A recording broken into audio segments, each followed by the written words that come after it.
Gusenyuka kw'ingo ziba zimaze gushingwa ni kimwe mu bihangayikishije umuryango nyarwanda. Bamwe mu baturage batunga agatoki ababyeyi bubu ko akenshi imico n'imigenzo bagaragariza abana babo aribyo bigira uruhare mu myitwarire yabo no mu gihe bamaze gushinga ingo. Niba ufite papa wawe utahatinze aho atahiye, abana bagahindagana, umubyeyi w'umudamu agatangira gutonga ngo saa 8 z'ijoro aho utahiye, wowe w'umusore nuzubaka uzagira ngo nibyo byiza kuko umugabo wa mbere wabonye ni papa wawe, kandi wifuza kugira gute gukurikiza so. Urumva umwana wa Sakabaka avukana isunzu. Nkuko Mukasekuru Donatilla bivuga, imyitwarire nk'iyi umwana w'umuhungu ashobora gukura kuri se ni kimwe nuko umukobwa nawe ashobora kwigira ayikuye ku babyeyi be. Ubu rero umubyeyi aho umwana we nabwo bufatwa nka bimwe mu bishyingirwa n'ibitwikuruzwa umubyeyi aho umwana we nk'intangiriro yo kuzubaka urugo rwe rugakomera.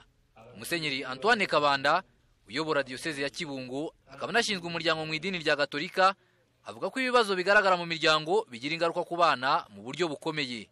Ikibazo cya mbere rero gikomeye ni ugutana kw'abashakanye. Buriya abana benshi dufite ba mayibobo ntabwo ari imfubyi.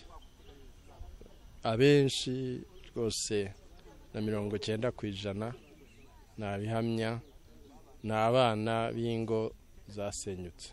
Umunyamabanga uhoraho muri Minisiteri y'Uburinganire n'Iterambere ry'Umuryango Mulisa Ariette asaba ababyeyi kugaruka ku nshingano zabo batanga uburere bukwiye mu bana babo.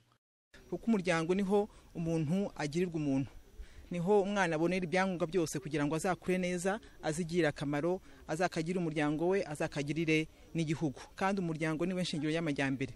Tudafite imiryango itekanye rero ibyo dukora byose byazasenyuka. Gahunda rero dufite kugira ngo koko dukomeze iyo imiryango ibeho itekanye, ababyeyi bagaruke ku nshingano zabo zo kurera. Inzego zitandukanye zifite aho zihurira n'iterambere ry'umuryango zikaba ziteraniye i Kigali mu nama igamije gushakira hamwe umuti w'ibibazo bigaragara mu muryango nyarwanda byiganjemo isenyuka ry'ingo. Kwizera John Patrick, Televiziyo Rwanda, i Kigali.